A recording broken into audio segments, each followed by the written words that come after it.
Now, data magnet, on the other hand, is a lot more flexible, and it's really not built for TCP message or alarms.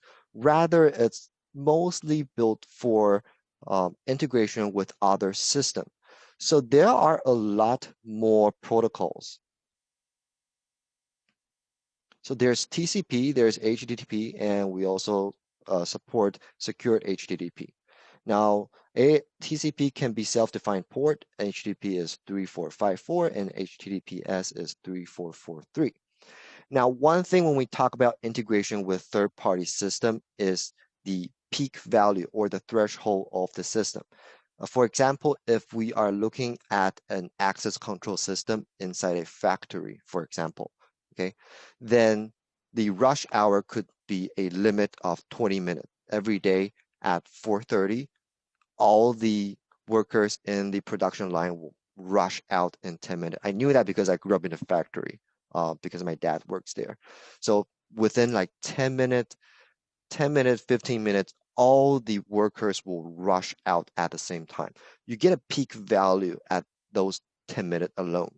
So in a peak value of 10 minutes, one server can withstand 20,000 data. Okay. So for a access control, it depends on how the data is being sent. Usually is by per swipe of card. So that would be 20,000 swipe of cards within 10 minutes. Okay. In a longer session per hour, then it's 120,000 data per server, right? Per server. Now for data magnet, you get a little bit more than just a alarm. You also get a video overlay.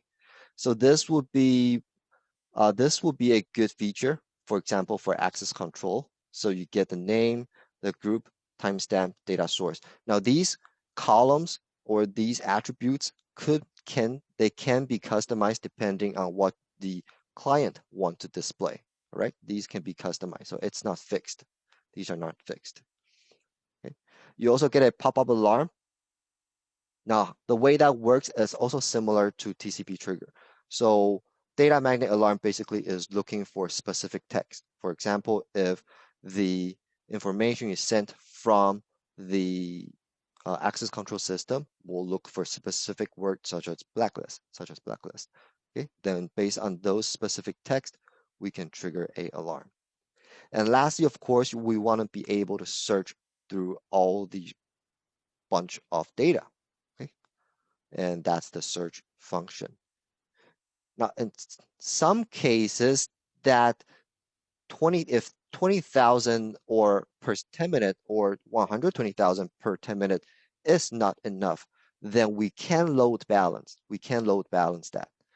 We can load balance onto the sub-server level. Okay, so that means I can have 20,000 here per 10 minutes and 20,000, 20K here per 10 minutes, 20K here per 10 minutes. Now, be aware that if the integration is done at a sub-server level, we do miss the video overlay feature. So you get alarm, you're able to search, but you don't get the overlay on your CMS client.